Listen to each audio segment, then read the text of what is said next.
স্বাগতম জনাইছোঁ মই পৰিস্মিতা বৰাই মোৰ ইউটিউব চেনেলৰ আন এটি ভিডিঅ'লৈ।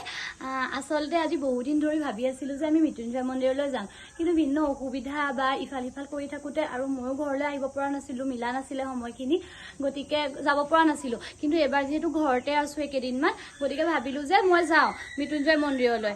আৰু বতৰটো ৰাতিপুৱা বেয়া আছিলে অকণমান, কিন্তু এতিয়া অকণমান মুকলি হৈছে, সেইকাৰণে ৰাণী আহিছে, ৰাণীক লগ পাম, তাৰপিছত আমি যাম মৃত্যুঞ্জয় মন্দিৰলৈ। বলক এতিয়া ভিডিঅ'টো আৰম্ভ কৰোঁ। আহিলে, গতিকে আমি এতিয়া যাওঁ মৃত্যুঞ্জয় মন্দিৰ। তাই স্কুটিখন উলিয়াই আনিব, মই বাটলৈ আহিছোঁ, গতিকে এতিয়া যাওঁ আমি মৃত্যুঞ্জয় মন্দিৰলৈ।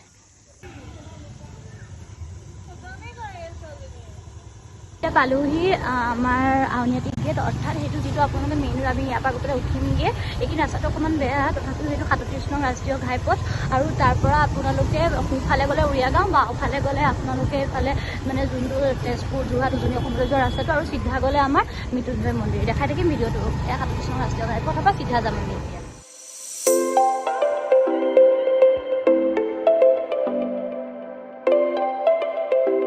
আহি আছোঁ চিধা চিধি ৰাস্তাটোৰ পৰা। তাৰপিছত এতিয়া আহি পেলাই আমি পালোঁ, আমি বাওঁফালে ঘূৰি পালোঁ ইয়াত ট্ৰেইন গেট। তাৰপিছতে আহি আছোঁ আমি চিধা চিধি।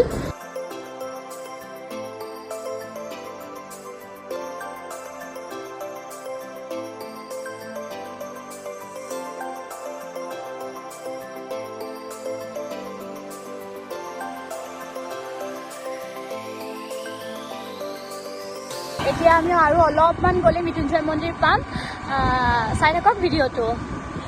আমি পাইছোঁহি মৃত্যুঞ্জয় মন্দিৰৰ ওচৰত। আজি অলপ ভক্তগণ আছেও।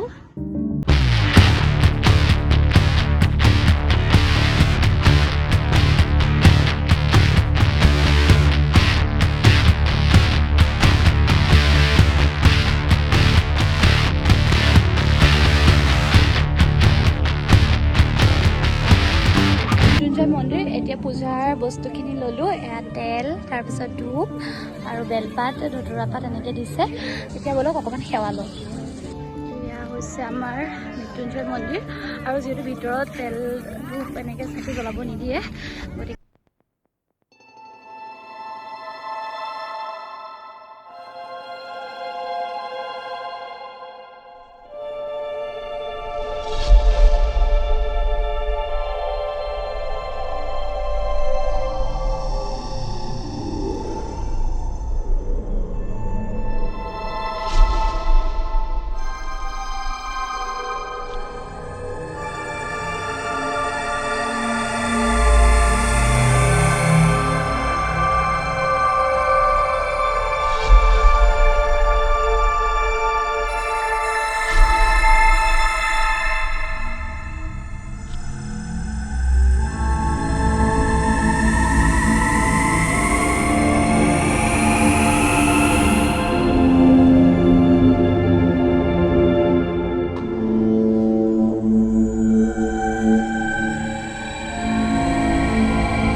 আমি এতিয়া পালোহি মৃত্যুঞ্জয় মন্দিৰ। আপোনালোকে দেখিবলৈ পাইছে মোৰ পিছফালে আছে মৃত্যুঞ্জয় মন্দিৰৰ মূল প্ৰৱেশদ্বাৰ।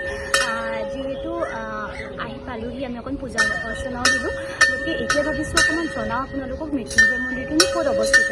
আমাৰ মৃত্যুঞ্জয় মন্দিৰটো হৈছে নগাঁও জিলাৰ পুৰণি গুদামৰ যি কালাজীবী মহাপুৰুষ শ্ৰীমন্ত দামোদৰদেৱ পথত অৱস্থিত।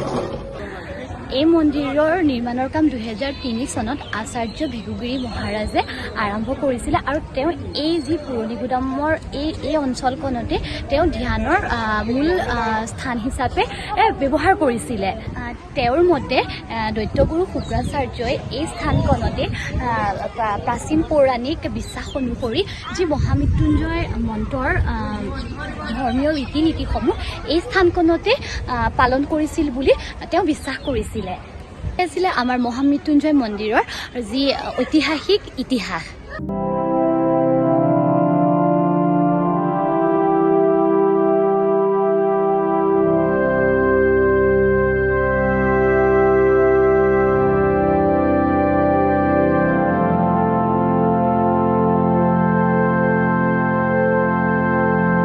এতিয়া আমি ওলাই আহিলোঁ মৃত্যুঞ্জয় মন্দিৰৰ পৰা ঘৰৰ অভিমুখে।